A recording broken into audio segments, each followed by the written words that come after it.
이 강의는 2023년 9월 15일 사회정의를 바라는 전국교수 모임 정교목 경제분과와 바른사회시민회의가 공동으로 주최한 경제성장 포럼에서 최광 전 보건복지부 장관, 현재 대구대학교 경제금융학부 석좌교수의 발제문 전문을 낭독한 것입니다. 발제자의 직접 육성 강연도 아래 댓글에 주소창을 검색하면 들을 수 있습니다. 많은 시청 부탁드립니다. 경제를 두고 건국 이래 대한민국이 성취한 것은 한마디로 기적이었다. 세계가 부러워하는 한강의 기적은 기본적으로 불굴의 정신을 가진 국민과 지도자들의 합심의 노력의 결과였다. 그러던 한국의 경제가 한강의 기적에서 한강의 눈물로 바뀐 지가 오래되었고 국민들은 작금의 국내외 경제 위기에 엄청 마음 졸이고 있다. 단기적 경제 위기 극복 대책 마련을 넘어 우리 후대들을 위한 경제 재도약을 위한 청사진 제시가 요청되는 시점이다. 우리 자신의 한강의 기적과 더불어 라인강의 기적 그리고 아일랜드의 기적을 교훈 삼아 국민과 지도자들은 재도약 청사진을 만들어야 하고 만들 수 있다고 확신하며 그 청사진을 과감히 실천해야 한다. 이에 그 청사진 구상을 밝힌다.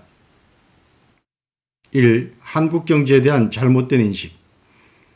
한국 경제에 관한 우리 국민의 일반적 인식은 그간 크고 작은 위기도 잘 극복하여 왔고 1인당 소득 33,000달러 선진국 그리고 10대 경제 대국에 진입했으니 특별한 일이 없는 한 우리 경제가 지속 성장하리라는 것이다. 문제는 이 인식이 근본적으로 잘못된 인식이라는 점이다. 지금까지의 경제 위기는 구조적이지 않고 일시적인 것이었기에 어렵지 않게 극복할 수 있었고 유엔 기구가 우리나라를 선진국이라 지칭하긴 하였으나 1인당 소득 33,000불로는 세계 27위로 아직 중진국에 불과하고 외환위기 이후 오늘날까지의 반시장적 경제정책이 계속 유지되면 지속적 성장은커녕 남미 국가들의 전철을 따라 1인당 소득이 크게 후퇴할 가능성도 배제할 수 없다. 우리 경제의 구조적 위기는 우리가 보고 겪어온 것보다 훨씬 더 본질적인 것이다. 따라서 경제를 바라보는 우리의 사고 구조 자체를 바꾸고 문제를 근본에서부터 다시 바라봐야 하고 단편적 처방이 아니고 전체적 처방에 기반해야 한다. 2. 성공한 나라들과 성공한 정책들. 동서고금을 통하여 도대체 어떤 나라들의 경제가 성장 발전하고 어떤 나라들의 경제가 쇠퇴하는가? 인류의 역사에 답이 나와 있다. 역사적으로 살펴볼 때 성공한 나라들의 대표적인 사례는 15세기 베네치아, 17세기 네덜란드, 19세기 영국, 20세기 미국이었고 스페인과 프랑스는 실패한 사례이다. 제2차 세계대전 이후에 경제적 기적을 이룬 나라는 독일, 싱가포르, 대만, 아일랜드, 한국 등이고 퇴보 쇠퇴한 나라는 옛 소련, 아르헨티나, 필리핀, 북한 등이다. 1980년대를 전후해서 영국병, 독일병, 네덜란드병, 스웨덴병으로 지칭되듯 이들 나라들은 각기 다른 이유로 경제적인 큰 병을 앓은 적이 있다. 이에 비유하면 우리나라도 현재 특이한 한국병을 앓고 있는 셈이다. 세계적 칼럼니스트인 부크홀츠는 20세기의 가장 성공한 경제정책으로 제2차 세계대전 직후 독일이 추진한 일련의 경제정책을 든 바 있다. 전쟁 후의 참혹한 폐허와 엄청난 혼란 속에서도 에르하르트 수상은 가격 통제를 과감히 해제하고 기업 활동의 자유를 최대한 보장하는 등 시장경제 원리에 충실한 정책을 추진했다. 그 결과 여타의 선진국들이 1, 2%씩 성장하는 데 반해 독일 경제는 연간 6 내지 7%씩 성장했다. 이를 후세 사람들은 라인강의 기적이라 부른다. 아일랜드는 1990년에 1만 달러였던 1인당 소득이 2021년에 10만 달러로 증가해 30년 사이에 역사상 유례가 없는 경제적 기적을 이뤄냈다. 1980년대 중반 유럽에서 가장 빈국인 아일랜드의 경제 위기가 찾아와 국민 모두가 고통을 겪고 있었던 시기, 나라의 운명을 바꾸는 두 개의 대타협이 이루어졌다. 하나는 앙숙이었던 정치가들이 대화합을 이뤄낸 것이고 다른 하나는 노사정이 대타협을 이뤄낸 것이다. 야당이 경제 살리기에 전적으로 동참하고 노사의 대타협으로 사회연대 협약을 체결하는데 그 내용은 국가 재건, 경제사회 발전, 경쟁력 제고, 일자리 창출, 공정성 확립, 성장 지속, 복지 개선 등 거시경제 전체를 포괄한다. 이 사회연대 협약에 더하여 아일랜드 정부는 과감한 세율 인하와 공공부문 개혁과 축소를 단행해 엄청난 외국인 투자를 유치했다. 박정희 대통령 통치 18년간은 통상의 대통령의 통치가 아니고 박정희라는 혁명가가 자신의 일생을 조국을 위해 바친 기간이었다. 박정희 대통령은 애국심 하나로 나라를 살리고 온갖 어려움을 극복해 대한민국의 천지개벽을 일으켰다.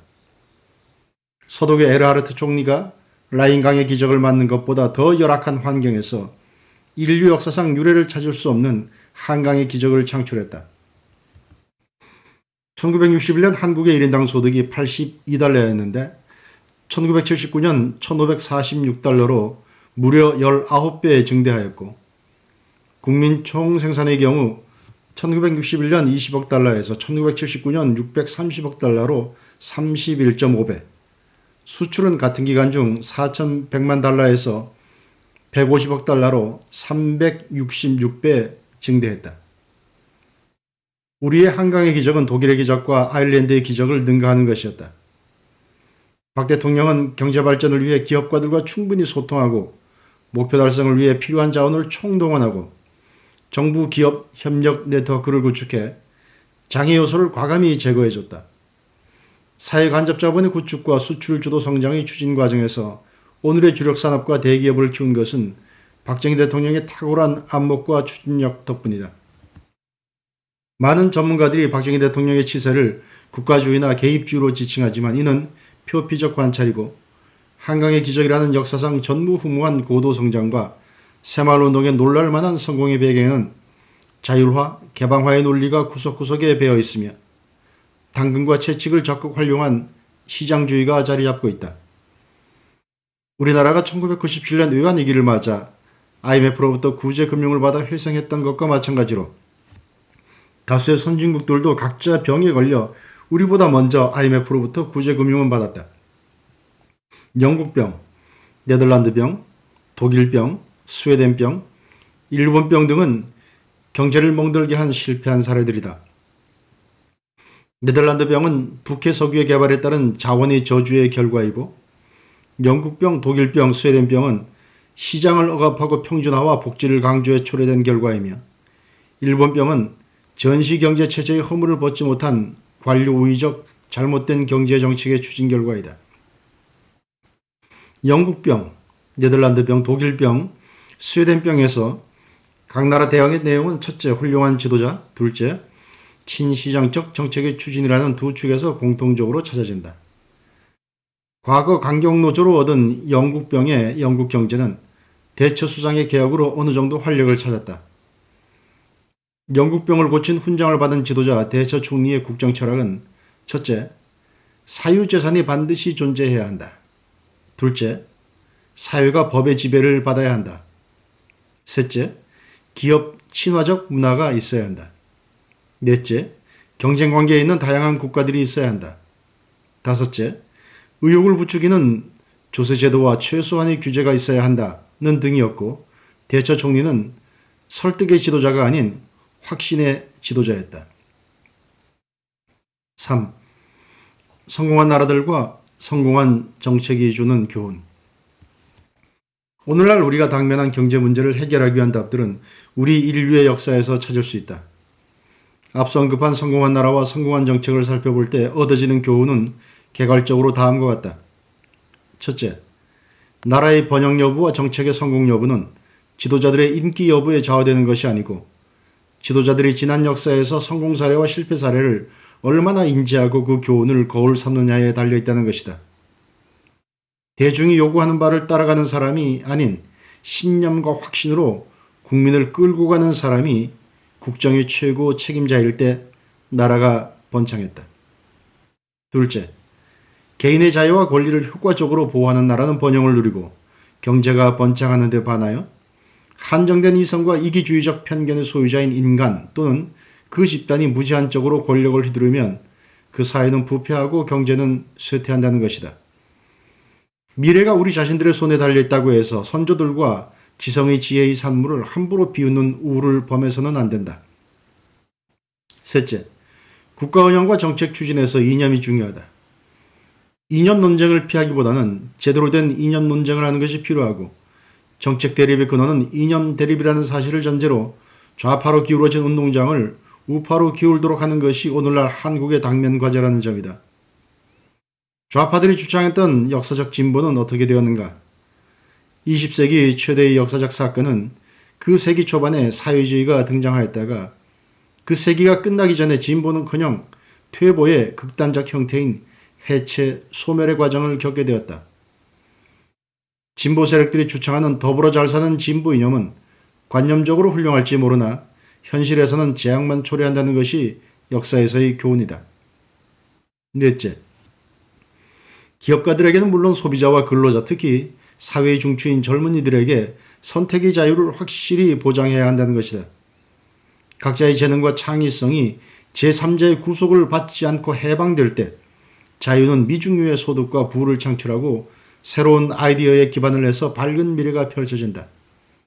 배움의 과정에서 자유가 제대로 가르쳐지지 않아 자유의 의미와 중요성을 인지하지 못하고 있다. 교육에서든 정치에서든 자유를 확대하는 사상보다는 자유를 제한하고 정부에 더 큰 역할을 부여하는 사상이 지배적이다.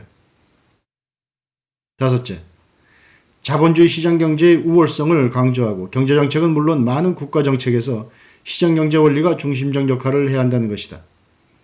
사회주의 정부주도 경제체제는 인간의 이성으로 인류의 삶을 획기적으로 개선시키는 원대한 야망을 가지고 현실에서 20세기 초반에 등장하였으나 20세기가 끝나기 전에 지구상에서 사라진 체제이다. 역사의 교훈은 자본주의 시장경제체제에 가까운 나라일수록 풍요와 번영을 향유하고 사회주의 정부 주도 경제일수록 나라가 빈곤해지고 종국적으로 소멸한다는 것이다. 우리 국민이 유난히 근면하여서 또는 정부가 경제정책을 특별히 잘 입안하여 우리 경제가 세계사의 유례를 찾기 힘든 번영을 이룬 것이 아니며 운 좋게도 시장경제를 우리 경제체제의 근본으로 채택한 때문에 우리가 오늘날 이만큼이나 잘 살고 있다. 여섯째, 큰 정부보다 작은 정부가 국가 운영의 대안이라는 점이다.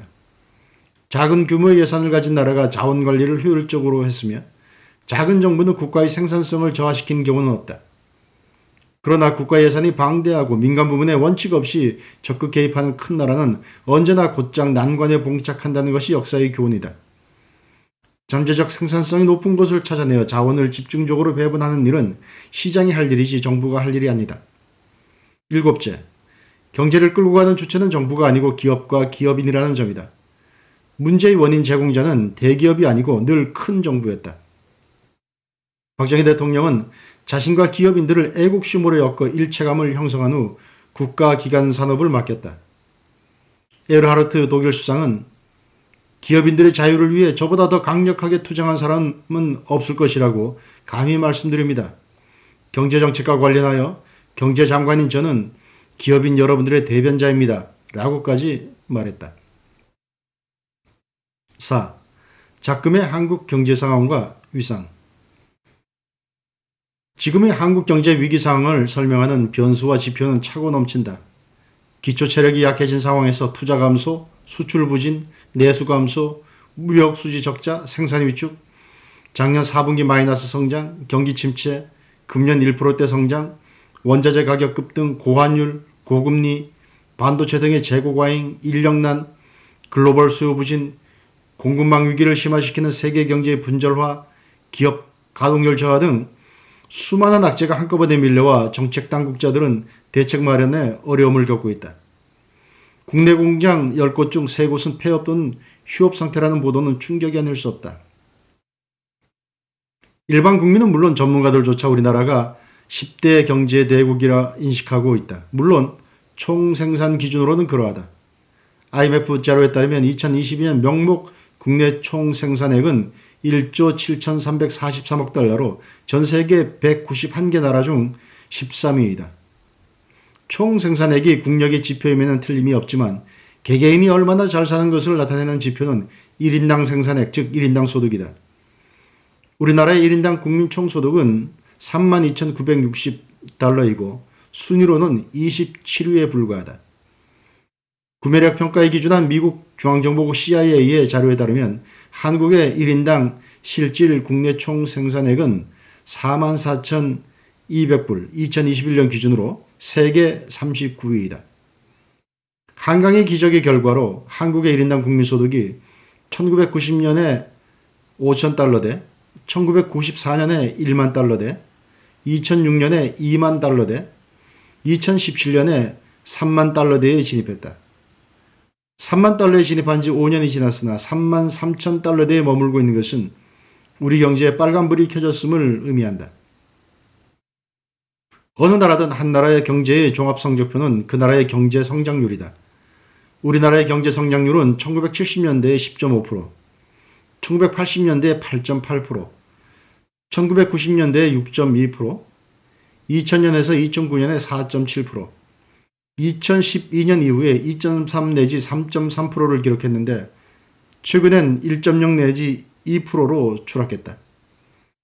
1970년대와 1980년대 우리의 연평균 경제 성장률은 8 내지 10%로 세계 경제 평균 성장률의 3배에 달했다. 1990년대 이후 우리의 경제 성장률은 지속적으로 하락하여 지난 문재인 정부 때는 드디어 2%대로 하락하였고 충격적이게도 세계 평균 성장률을 밑도는 수준까지 이르게 되었다. 영국병, 복지병을 결합한 복합 후퇴로서 우리 사회가 앓고 있는 만병의 근원은 경제의 저성장에 있다. 고용 악화, 청년 실업, 소득 양극화, 가계부채 증대, 자영업자 부도, 재정적자, 국가 채무 증대 등 현안들 모두의 원인이 낮은 경제 성장 때문으로 우리 경제가 5% 정도 성장만 한다면 대부분의 문제가 해결될 수 있다. 한 나라의 경제를 평가하는 지표로 국가 경쟁력 평가와 자유도 평가가 있다. IMD 즉 국제경영개발대학원의 2022년 국가 경쟁력 평가에 따르면 한국은 63개 국가 중 27위를 기록했는데 이는 상위 42% 수준에 불과한 낮은 결과이다. 싱가포르 3위, 홍콩 5위, 대만 7위, 중국 17위와 비교하면 문제의 심각성이 부각된다. 세부적 지표를 살펴보면 인프라 16위와 경제성과 22위는 나은 편이나 정부 효율성 36위와 기업 효율성 33위는 총괄적 순위를 훨씬 하회한다. 보다 더 세부적 지표를 보면 국제투자 37위, 기업여건 48위, 생산성 36위, 노동시장 42위, 경영활동 38위, 근로자 동기부여도 52위, 금융서비스 사업활동 지원도 47위, 공공 및 민간의 기술개발 지원도 46위 등으로 우리나라의 국가 경쟁력에 크게 문제가 있음이 더 분명해진다. 미국 헤리티지 재단과 캐나다 프레이저 연구소에서 발표하는 경제 자유도 분석에 따르면 한국의 경제 자유도는 세계 123개 국가 가운데 43위를 차지하였고 OECD 38개 국가 중 22위로 중하위권에 그쳤다. 경제 자유도란 각국의 제도와 정책이 경제적 자유에 얼마나 부합하는지 나타내는 지표이다.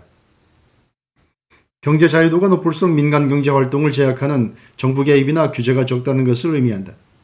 세부 항목에서 근로시간, 채용, 해고 등 노동시장 규제를 평가하는 노동시장 항목에서 전체 12개 항목 중 가장 낮은 점수와 함께 부자유 등급을 받았다. 5. 문제는 정치 그리고 리더십이다. 오늘날 한국에서 정치가 만악의 근원이라 해도 과언이 아닐 것이다.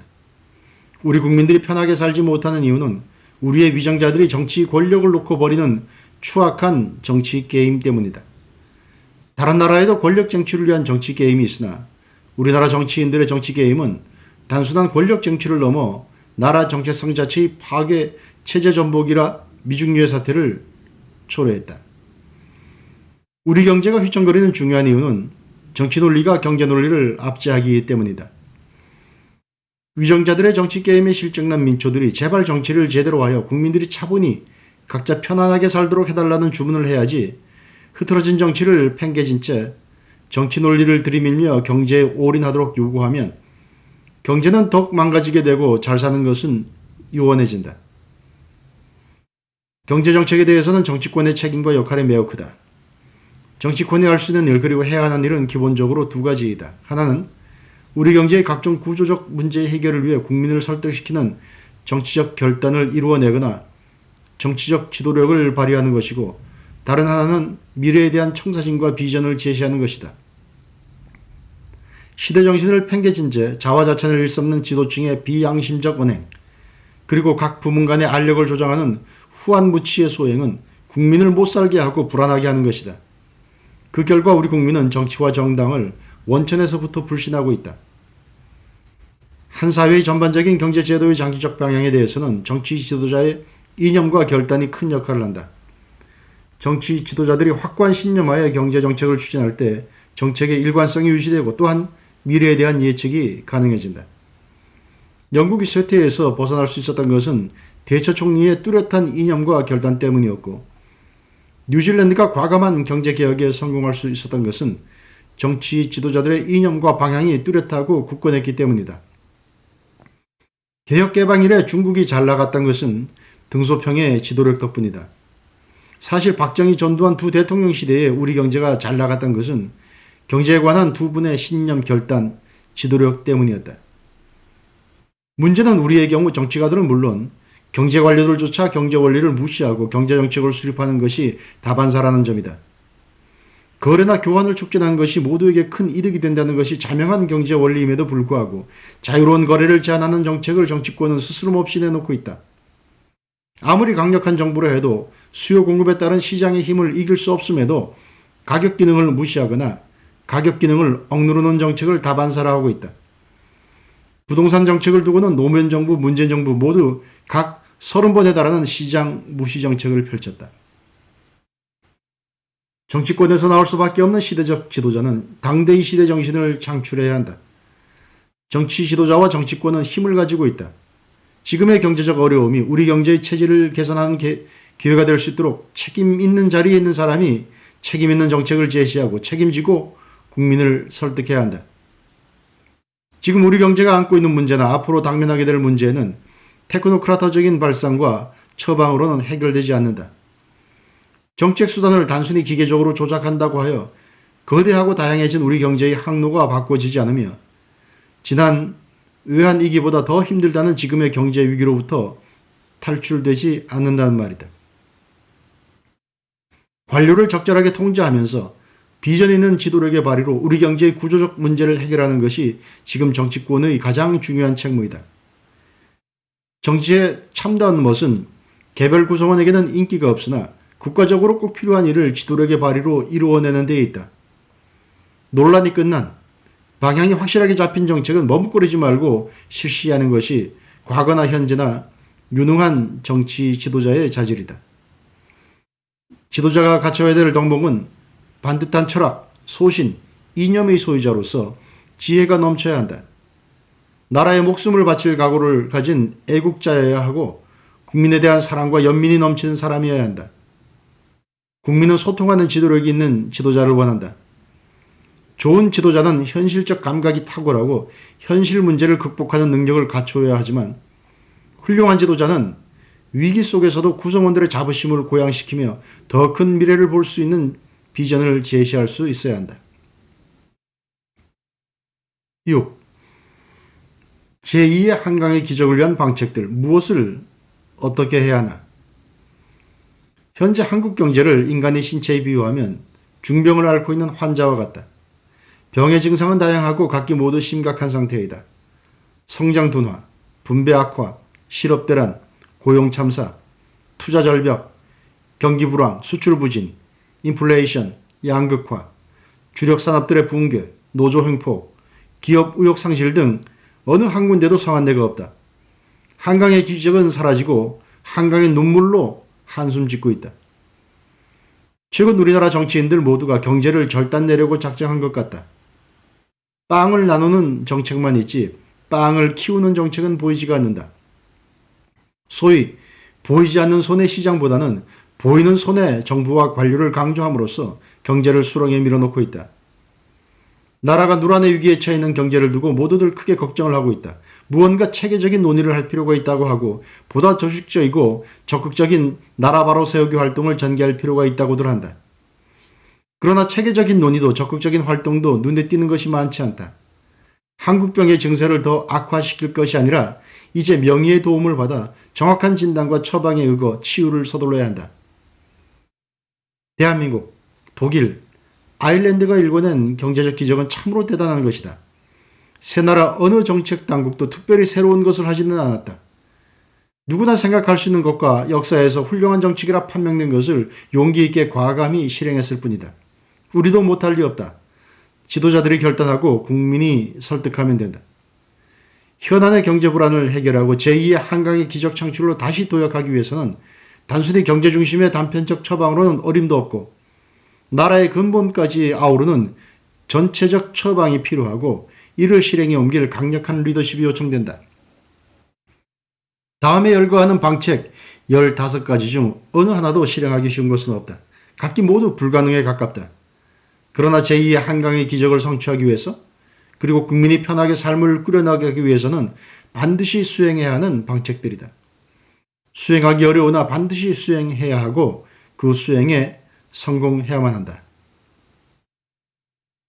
하나, 대한민국의 정체성을 부인하는 것을 넘어 적화 통일까지 도모하는 종북 주사파의 준동을 차단하고 그 세력을 척결하는 것이 선행되어야 한다. 한강의 기적의 뒤편 골방에서 일군의 음흉한 세력이 배태되었고 이러한 세력들의 최후 준동에 의해 그 자랑스러운 대한민국이 백척간도 미중유의 위기에 처했었다. 민중주의를 내세우는 종북 좌파 세력은 지난 30년간 자신들이 키운 힘과 세력을 바탕으로 건국 이후 이 나라가 세운 가치를 훼손하고 이 나라가 이룩한 기적을 철저히 파괴하였다. 헌법, 외교, 안보, 국방, 사법, 교육, 언론, 문화, 방송, 경제, 재정, 기업, 행정, 인사 등 거의 모든 분야에서 이루어진 파괴로 인해 대한민국은 만신창이가 되었고 북한 공산 세력과 연대하여 국가 전복까지 시도하는 것이 지금의 현실이다. 노동조합의 일부가 간첩 활동까지 하는 작태는 참으로 개탄스럽다. 내년 국회의원 총선의 분기점이다. 우파의 총선 승리로 종북 주사파 세력들이 구석구석 파괴한 모든 것을 정상화시켜야 한다. 국가 파괴 세력들이 만든 반민주적, 반시장적 입법을 모두 폐기시키면 대한민국 정체성을 부인하는 세력들에 대해 응분의 책임을 묻고 적법적절한 제재가 가해져야 한다. 둘째, 정당, 정치 세력 간 대화합이 필요하다. 종북 주사파 세력을 제외한 모든 정치 세력이 앞으로 3년간 정쟁을 중지하고 경제의 제도약을 위해 일심동체로 협력하기로 하는 협약을 만들어야 한다. 거대 야당의 최근의 행태는 전대미문의 악행에 가깝다. 옳고 그름은 안중에 없고 당파적 이익에만 매몰되어 있다. 국익을 위한 정책에는 모르쇠로 일관하고 경제를 망치고 국민에게 피해를 초래할 정책을 너무 많이 양산하고 있다. 정치의 본질이 너 죽고 나 살자는 제로섬 게임이지만 경제위기 상황에서 경제 살리기를 두고 모든 정치 세력들이 대화합하는 협약을 만들어내야 한다. 이 또한 현재의 21대 국회 구성으로는 불가능하다. 만약 현 여당이 총선에서 승리하면 연정의 형태든 정쟁 중지 형태든 대화합의 장을 반드시 마련해야 한다. 3. 자유의 가치와 중요성에 대해 범국민적 교육을 실시하자. 개인이든 국가든 모두 개선 진보 번영하기를 갈구한다. 그 개선 진보 번영의 원천이 자유에 있음을 아는 사람이 많지 않다. 참으로 한탄스러운 것은 어느 교육과정 심지어 대학에서조차 자유의 의미와 중요성에 대해 가르침을 받은 적이 없다는 점이다. 윤석열 대통령은 취임사에서 수차례 자유를 언급했고 이후 기회가 있을 때마다 자유를 강조하고 있으나 그 취지가 제대로 전달되고 있지 않아 아쉽고 안타깝다. 행복을 추구하는 것이 인간의 본성이며 사람은 각자 자신의 삶의 주인이기에 간섭과 통제를 받지 않고 자유로울 때 행복하다. 자유란 말을 싫어하는 사람은 다양성을 싫어하고 생각하는 자체를 귀찮아하고 다른 누군가가 세상 만사를 다 정해주기를 원한다. 인류 번영의 원천은 자유이고 개인의 자유를 위한 정책이야말로 진정으로 유일한 진보 정책이다. 최근 우리는 자유가 확대되기보다는 자유가 제한받는 시대에 살고 있다. 큰 정부를 지향하고 있기 때문이다. 정부가 커질수록 자유는 제한된다. 법률의 수가 늘어날수록 그리고 예산 규모가 확대될수록 정부는 커지고 개인과 기업의 활동은 제한을 받기에 자유는 축소된다. 국가 번영의 길은 자유 확대와 작은 정부에 있다. 일부 사람들은 평등을 자유보다 중시한다. 이는 잘못된 주장이다. 왜냐하면 평등을 자유보다도 앞세우는 사회는 결국 평등도 자유도 달성하지 못하게 될 것이기 때문이다. 자유를 첫째로 내세우는 사회는 보다 큰 자유와 보다 큰 평등을 동시에 달성할 것이다. 남한과 북한이 좋은 사례이다. 인간은 본능적으로 자유를 갈구하고 젊은이들은 스스로의 삶을 개척하기 위해 자유를 필요로 한다. 우파의 기본적 가치는 자유이고 좌파는 평등을 강조한다. 좌파와 우파, 이념 논쟁의 핵심은 자유의 가치와 중요성에 대한 것임을 전 국민에게 제대로 인식시켰더라면 이념의 지평이 좌파 쪽으로 기울여지지는 않았을 것이다. 네 번째, 법치주의에 따라 법질서와 공공질서를 엄격히 확립하자. 작금의 법질서 파괴 행위는 국기를 흔들고 국민의 안녕을 저해하는 수준에 이르렀다. 탈법, 불법, 때법으로 국민과 기업이 고통을 받고 있다. 엄격한 법 집행으로 법치주의를 명확히 확립하여 경제 주체들의 자유로운 경제활동을 보장하여야 한다. 국민의 안전을 보장하기 위해서, 사회 질서를 유지하기 위해서, 경제 성장을 고양하기 위해서 공권력을 동단하는 법질서 파괴 행위에 대해서는 국가 존립의 차원에서 강경하게 대응하는 것이 필요하다. 특히 노조의 불법 탈법 행위에 대해 강력히 대처해야 한다.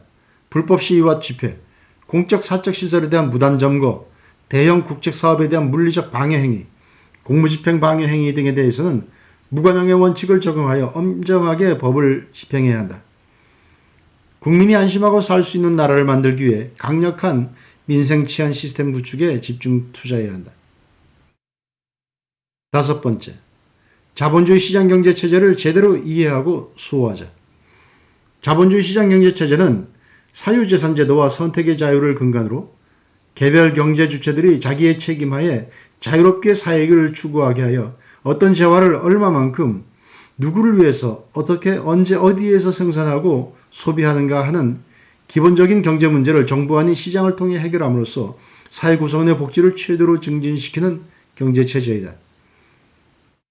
자본주의 시장경제체제가 국가 번영의 유일한 대안임은 전 인류의 역사까지 갈 필요가 없고 한반도의 역사만으로도 충분하다. 남북한이 같은 민족 같은 역사를 가졌음에도 자본주의 시장경제의 남한이 사회주의 지시경제의 북한보다 불과 70여 년 만에 30배나 높은 1인당 소득을 구해냈다. 남한은 불려성을 이루는데 북한은 암흑이다. 지도자와 지성인의 무식과 무지 때문에 불행하게도 대한민국에선 자본주의 시장 경제가 문제가 많은 체제 그리고 만악의 근원인 체제로 인식되고 있다. 사유재산권을 부인하는 단계를 넘어 토지 공유제 주장까지 나오고 경제주체의 선택의 자유를 제한하는 정책이 횡행하고 있다. 한때 대단한 선진국이었던 남미 여러 나라들의 경제가 오늘날 거덜난 것 그리고 유럽의 선진국인 영국, 독일, 스웨덴이 한때 각기 영국병, 독일병, 스웨덴병을 앓고 경제병자라고 조롱받은 것은 모두 경제 운영이 시장경제 원칙을 따르기보다는 사회주의 기조를 따랐기 때문이다. 지금의 반시장적 경제정책이 홍수를 이루고 있다. 이는 기본적으로 정책 담당자와 정치 지도자들이 자본주의 시장경제에 대해 무지한 때문이다. 많은 경제 전문가나 정치가들이 자본주의 자유시장경제의 열렬한 옹호자라고 자처하면서도 개별 정책에 오면 선택의 자유를 제한하거나 사유재산권을 부인하는 정책을 주장하기 일쑤이다. 좌파 진보주의자들은 시장제도는 원시적이고 비효율적이며 무질서하고 반사회적이며 불공평하고 근본적으로 비도덕적인 것이라 비난하면서 정부의 역할을 강조한다. 이러한 좌파들의 주장은 틀리거나 근거가 없다. 자본주의 시장경제야말로 효율적이고 정의로운 제도이고 오늘날 우리가 이렇게 풍요롭게 사는 것은 전적으로 자본주의 시장경제 덕분이다. 사유재산권과 선택의 자유는 경제활동과 관련하여 천부적 권리이다. 국회의 법 만능주의에 따라 제정된 사유재산권을 부인하는 법들과 선택의 자유를 제한하는 법들 일체를 재검토 개정하거나 폐지하고 앞으로 사유재산권을 부인하는 법과 선택의 자유를 제한하는 법의 제정을 금지해야 한다. 여섯 번째, 시장 확장적 정부가 필요하다. 지도자들은 자주 자신들이 경제를 살리겠다고 약속하고 온갖 정책을 남발하곤 한다. 한 가지 분명한 역사적 사실은 경제가 지도자에 의해 인위적으로 살아난 대상이 아니라는 사실이다. 안타까운 사실은 아무리 훌륭한 지도자라 하더라도 경제를 살리지는 못하지만 잘못된 지도자의 정책은 경제를 쉽게 망친다는 것이다. 통상적으로 무슨 일이 생기면 우리는 임기응변적으로 정부더러 반드시 무언가를 빨리 하기를 촉구한다. 항상 정부가 무엇을 해야만 한다는 식으로 생각하는데 무엇을 반드시 해야 한다는 식으로 생각하면 세상의 모든 일은 정부가 하는 것이 좋다는 결론에 쉽게 이르게 된다. 정부는 무엇을 하지 말아야 하는가를 살피고 이를 제대로 실천하는 것이 필요하다. 민간 또는 시장이 잘할 수 있는 일들에 정부는 개입하지 말아야 하며 더더욱 국민 세금을 투입해 낭비를 초래해서는 안 된다. 잠재적 생산성이 높은 것을 찾아내어 자원을 집중적으로 배분하는 일은 시장이 할 일이지 정부가 할 일이 아니다. 교육, 문화, 예술, 산업 등 거의 모든 분야에서 이러한 저러한 이유를 대면서 예산이 집중적으로 지원되고 있다. 정부가 마련한 기준에 따라 예산 지원을 받기 위해 경쟁을 장려하는 것은 시장 논리의 잘못된 적용이다. 정부의 집중 지원으로 우리가 손해주는 것은 높은 품질이나 낮은 가격이 아니라 충성이나 허위 보고의 경쟁일 뿐이며 이 과정에서는 자원 자체가 낭비되는 것은 물론 귀중한 자원인 창의력도 소멸된다. 지금까지 많은 학자들의 논의는 정부가 문제를 야기시키는 존재인지 또는 정부가 문제를 해결하는 존재인지에 초점을 맞춰왔다. 이제는 논의의 초점을 어떤 유형의 정부가 그리고 어떤 유형의 제도가 경제 번영을 유도 촉진하느냐에 맞춰야 한다. 이와 관련하여 제기되는 두 가지 보다 구체적인 질문은 첫째, 경제 번영을 촉진하기 위해 정부는 어떤 유형의 서비스를 제공해야 하는가이고 둘째는 어떤 유형의 정부가 이들 서비스를 보다 일관성 있게 제공하는가이다. 시장 확장적 정부는 사유재산권을 창출하고 보호하는 그리고 계약 이행을 보증할 만큼 강력하지만 자체 활동으로 이들 권리를 빼앗지 않도록 제약되는 정부이다.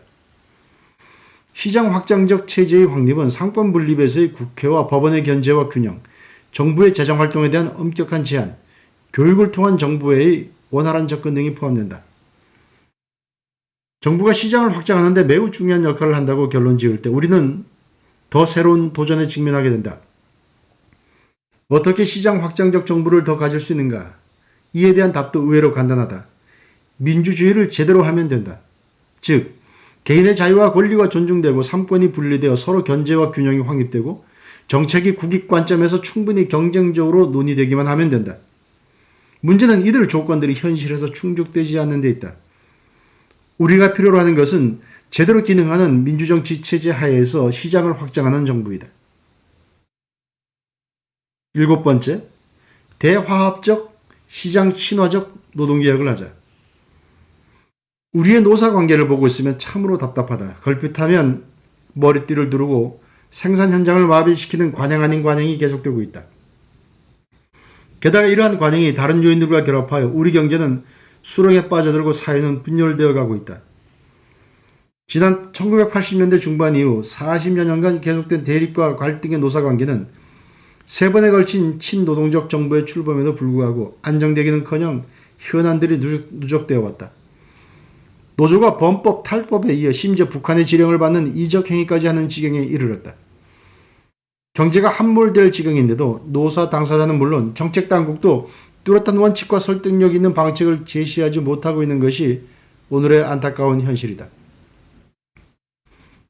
경직된 노동시장 구조 때문에 활력을 잃고 있는 기업은 물론 저성장 양극화로 고통받는 노동자들도 노동개혁의 필요성에 공감하는 모습이다. 노동개혁은 한국노총과 민주노총이라는 기득권을 가진 노동조합과의 싸움이라 해도 과언이 아니다. 노동개혁이 성공하려면 개혁 주체, 개혁의 목적과 수단, 개혁 방향, 개혁 대상과 과제 선정, 추진 과정 등에서 정합성, 통합성을 확보하고 정치 지도자의 강한 리더십이 확보되어야 한다. 정치 지도자가 자신의 정치 생명을 걸고 노동개혁을 추진할 뿐만 아니라 정치권이 이념을 떠나 여야를 막론하고 합심해야만 노동개혁이 성공할 수 있다. 세계 각국의 성공한 노동개혁 뒤에는 언제나 훌륭한 결단의 지도자와 정치권의 대화합과 노사 간 대타협이 있었다. 노동자 자신들을 포함하여 많은 분들이 노동개혁은 사회개혁이라 주장한다. 노동개혁이 사회적 측면을 지닌 것은 사실이지만 노동개혁은 그 무엇보다 우선적으로 경제개혁이어야 한다. 경제적 측면, 즉 시장경제 원리를 무시하면 노동개혁은 실패할 수밖에 없다. 이제까지 한국 사회는 노동시장 개혁을 이야기하면서 시장을 무시하고 정치적으로만 노동개혁을 해왔다. 그래서 노동개혁의 의제 설정이 처음부터 잘못되었고 그 결과 노동개혁은 실패할 수밖에 없는 운명이었다. 노사관계에도 새로운 패러다임이 필요한 시점이다. 새로운 패러다임은 노든 사든 정책당국이든 모두 생계 수단으로서의 노동의 의미와 자아실현 수단으로서의 노동의 의미를 제대로 인식하는 데서 출발해야 한다. 우리의 근로에 대한 노동 철학이 제대로 정립되지 않는 한 소득이 아무리 많아도 우리의 삶은 피폐해질 수밖에 없다. 그러므로 한국의 노동개혁은 노동 철학의 기초부터 다지는 작업이 선결과제이다. 노사관계는 노동자와 사용자가 시장경제 체제 내에서 상호작용을 하는 것이기 때문에 자치의 원칙이 중요하다. 그러나 어느 한 주체가 사용자건 노동조합이건 법으로부터 일탈한 행위를 할 때에는 법치주의가 원칙이다. 노동자는 사용자의 재산권과 선택의 자유를 법률로서 제한할 수 없으며 법으로부터의 일탈에 대해서는 누구든 법의 제재를 받아야 한다. 노사를 막론하고 법 테두리를 벗어난 행위에 대해서는 정부가 단호하게 대처하는 것이 맞다. 노동개혁은 노동조합의 모든 일탈을 막는 것에서부터 출발해야 한다. 불행하게도 우리 노조는 1980년대 중반부터 민주화를 빌미로 법 위에 존재해왔고 때로는 서슴지 않고 불법과 탈법을 해 국민들을 크게 실망시켰다. 거기다가 때로는 정부가 의도적으로 노동조합의 불법을 묵인까지 해주었다. 이것은 법치국가의 원칙을 무시한 아주 잘못된 정부였다. 이렇게 볼 때 우리 사회의 노동개혁의 출발은 노동시장에서 탈법과 불법을 몰아내는 것이다. 이 새로운 법치적 질서를 확립한 기초 위에서만 새로운 노동질서를 세울 수 있기 때문이다. 노동조합이 현재 보여주는 법질서 파괴 행위는 국기를 흔들고 도처에서 국민의 안녕을 저해하는 수준에 이르렀다. 국민과 기업들은 이들의 탈법, 불법, 때법으로 오래전부터 고통을 받아왔다. 정부는 불법적 노조 활동들에 대한 엄격한 법 집행으로 법치주의를 명확히 확립함으로써 경제 주체들의 자유롭고 창의적인 경제활동을 보장하여야 한다. 노동자가 원하는 것은 높은 임금과 안정된 고용이고 사용자가 원하는 것은 작업장의 안전이고 사업의 번창일 것이다. 노와 사가 동시에 원하는 것은 서로 신뢰하고 상생할 수 있는 노사관계이다. 노동개혁의 요체는 매우 자명하다. 지난 정부들은 노동개혁한답시고 현실의 작은 욕심에 집착하다 자승자박으로 스스로 어려움에 처했고 문제의 해결이 아니라 문제를 미루는 결과만 초래했다. 이제는 실패한 과거의 틀에서 벗어나야 한다. 1970년대 말 칠레가 노동개혁을 추진하면서 도입한 핵심적 원칙은 첫째, 노동조합은 단체 협상권과 파업권을 갖고 자신의 근로조건 개선을 위해 노력할 수 있도록 한다. 둘째, 사용자는 파업 노동자를 해고하고 대체 인력을 채용할 수 있는 권한을 부여받는다. 셋째, 노동자들의 자유로운 의사가 반영되는 방법으로 노동자 대표가 선출되어야 하고 노동조합의 의사결정 과정을 완전히 민주화함으로써 소수의 노동운동가들에 의한 파괴적인 행위를 방지한다. 넷째, 산업별 노조연합과 정부를 포함한 제3자의 개입을 원칙적으로 금지함으로써 외부 요인에 의해 노동자나 사용자가 피해를 보는 일이 없도록 한다. 등인데 오늘날 우리가 그대로 적용해도 훌륭한 노사관계를 확립할 수 있는 원칙들이다. 이에 더하여 다섯 번째, 노동조합은 자치조직이며 노동조합의 운영은 조합원이 회비에 의해 운영된다. 라는 원칙 하나를 더하면 완벽해진다.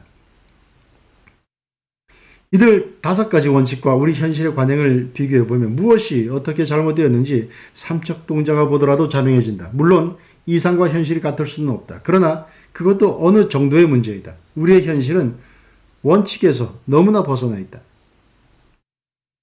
여덟 번째, 규제를 과감히 혁파하자. 우리 기업은 규제에 억눌려 신음하고 있다. 기업의 모든 생산 판매 활동에 법과 관행으로 구석구석 개입하고 있으며 금융시장과 노동시장의 개입으로 두 시장의 경쟁력은 후진국과 같은 수준으로 매우 낮음이 각종 통계에 적시되고 있다. 기업과 관련하여서는 안전, 환경, 보건 등 기본 질서와 관련된 규제를 제외하고는 모든 규제를 일거에 과감히 철폐해야 한다. 기업의 투자장애 요인을 적극적으로 제거하라. 모든 가격을 시장 원리에 맡겨라. 투자를 활성화시키기 위해서는 규제 혁파가 관건이다.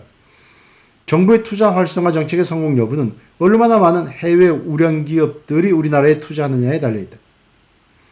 이들 5가지 원칙과 우리 현실의 관행을 비교해보면 무엇이 어떻게 잘못되어 있는지 삼척동자가 보더라도 자명해진다. 물론 이상과 현실이 같을 수는 없다. 그러나 그것도 어느 정도의 문제이다. 우리의 현실은 원칙에서 너무나 벗어나 있다. 규제를 과감히 혁파하자. 우리 기업은 규제 역룰로 신음하고 있다. 기업의 모든 생산 판매 활동에 법과 관행으로 구석구석 개입하고 있으며 금융시장과 노동시장의 개입으로 두 시장의 경쟁력은 후진국과 같은 수준으로 매우 낮음이 각종 통계에 적시되고 있다. 기업과 관련하여서는 안전, 환경, 보건 등 기본 질서와 관련된 규제를 제외하고는 모든 규제를 일거에 과감히 철폐해야 한다.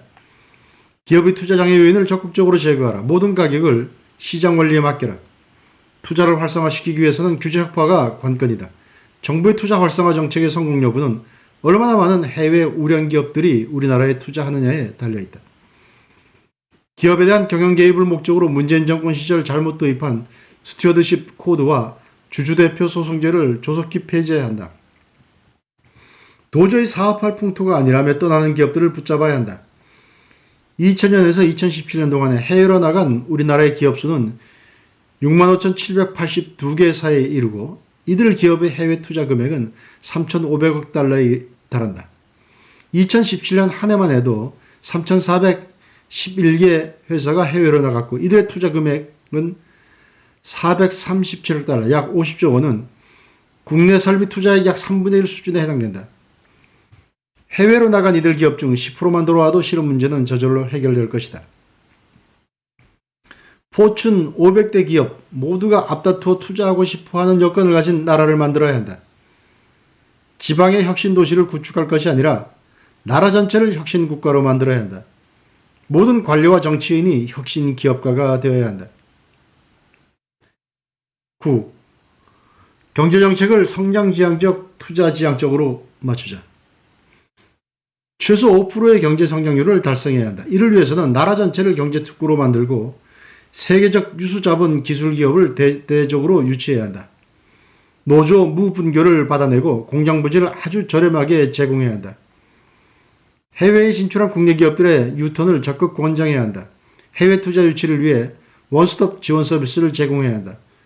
국내의 기업의 왕성한 투자로 경제가 가속적으로 성장하여 고용이 확대되는 선순환 구조를 만들어야 한다. 투자는 기업이 한다. 기업은 원하는 여건을 만들어줘야 투자를 한다. 좌고 우면하지 말고 경제정책의 초점을 기업의 투자 활성화에 맞춰야 한다. 국내의 자금이 국내에 머물고 더 나아가 세계의 자본과 기술이 대한민국에 마음껏 투자되도록 여건을 확실히 만들어야 한다. 설비 투자의 활성화와 외국 자본과 기술의 국내 유입은 나라 전체가 경제 특구화되면 가능하다. 잘 나가는 나라는 그 나라 전체가 경제 특구인데 우리는 몇몇 지역의 특구를 만들어 놓고도 그 내용을 들여다보면 보통구와 다름이 없다. 정치적 요인과 반기업 정서가 그 특구의 투자를 어렵게 하고 있기 때문이다.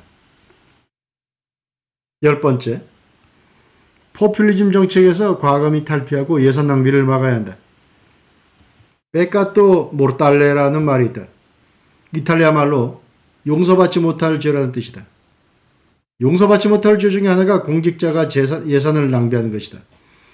공직자가 국가 예산을 낭비하는 경우 그 정도에 따라 처벌을 받으면 되지 어떻게 용서받지 못하는 죄가 된다는 것인가. 논리는 간단하다. 예산이 흥청망청 낭비되면 국가가 망한다는 것이다.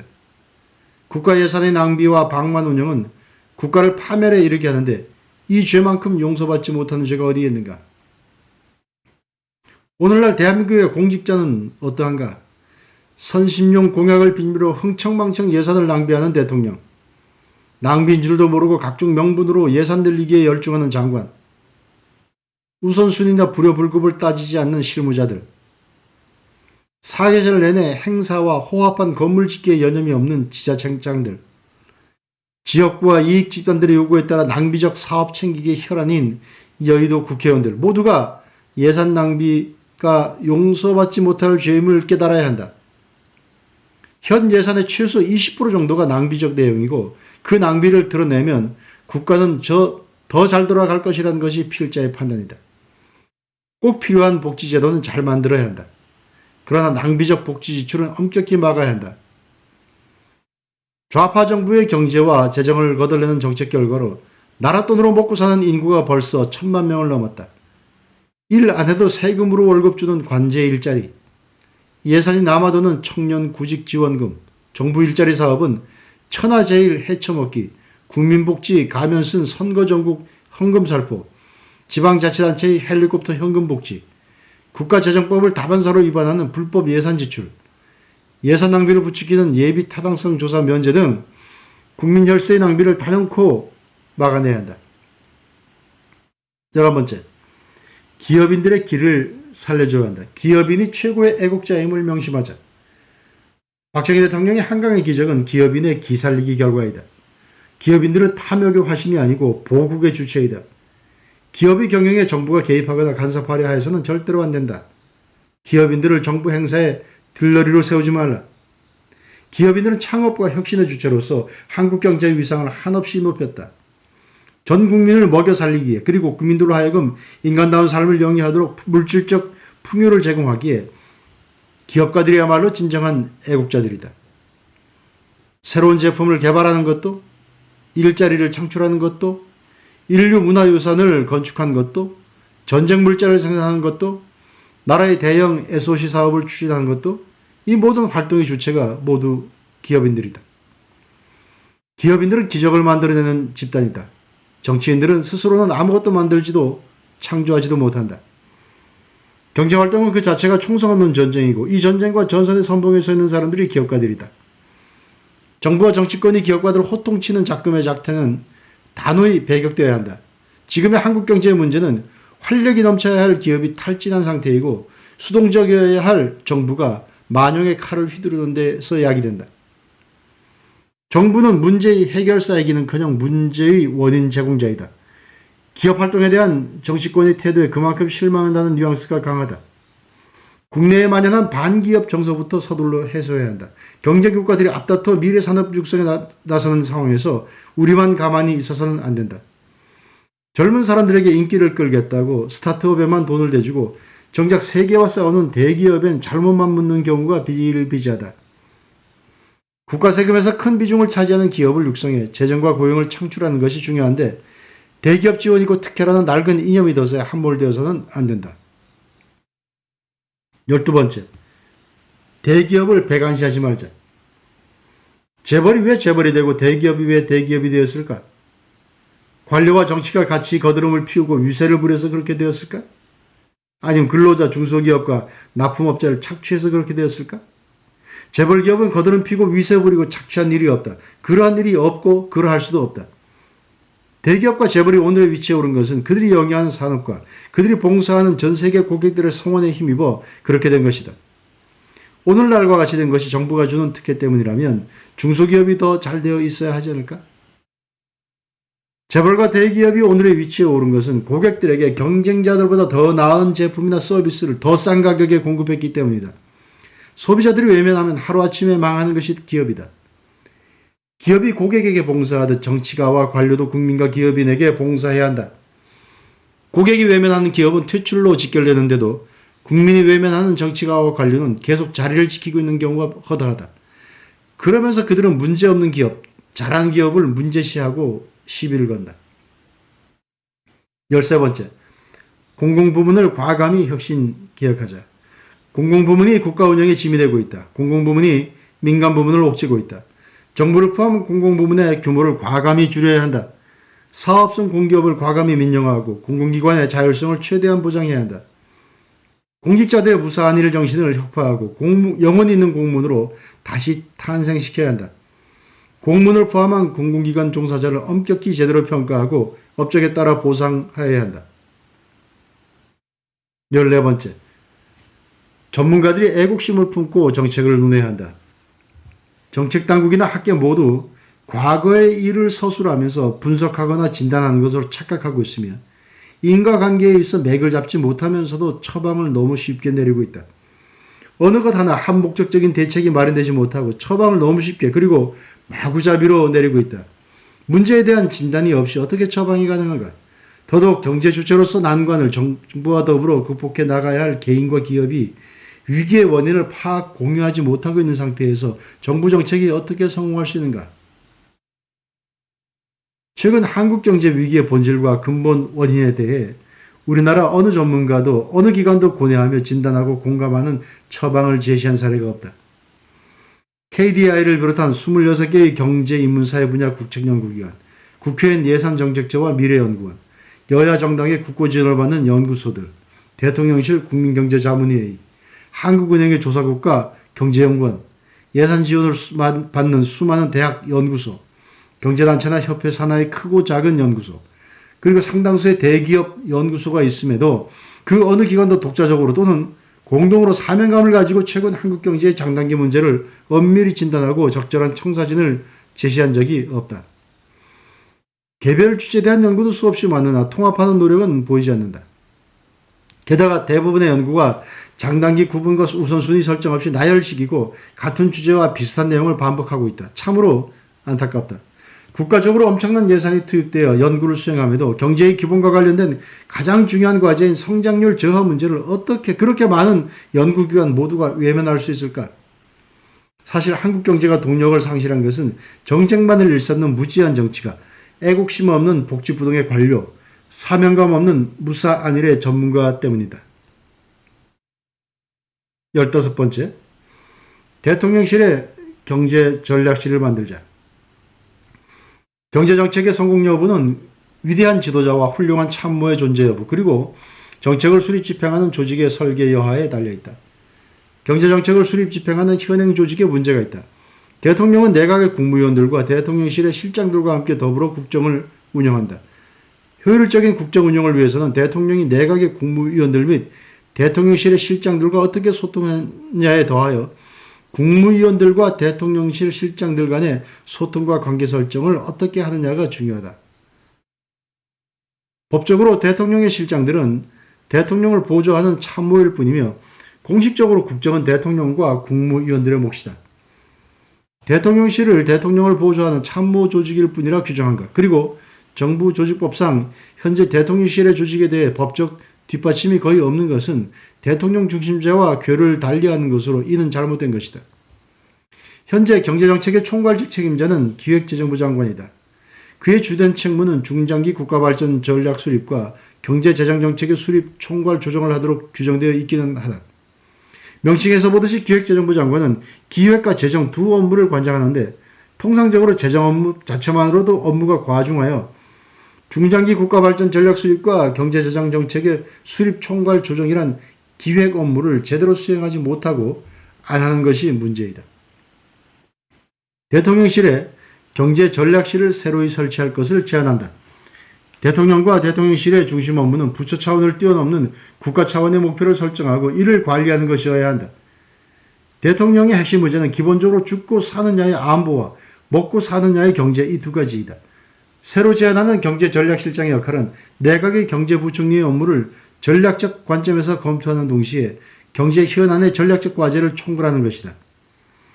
경제의 세부 사항은 경제부처에 위임하되 핵심적 전략적 과제에 대해서는 경제전략실장이 대통령을 보조하게 하여 단기적 시급한 과제에 대응함은 물론 장기적 전략 과제를 챙기도록 하자.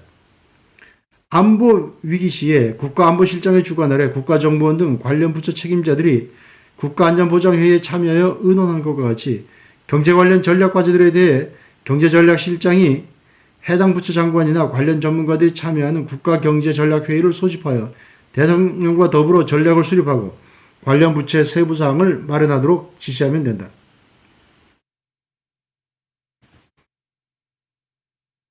7번째, 국정개혁과 경제살리기를 위한 각종 위원회 설치.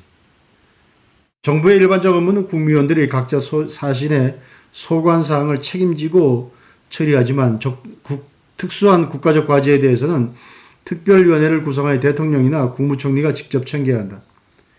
위원회 공화국이라는 말이 나올 정도로 개별 부처나 산하기관에 설치되어 있는 수많은 위원회는 가능한 한 정비 폐지해야 한다. 아래의 8개 특별위원회 설치를 늦었지만 적극 검토해야 한다. 8개 중 4개는 대통령 직속으로, 2개는 국무총리 직속으로, 2개는 여야 합의로 국회에 설치하면 된다.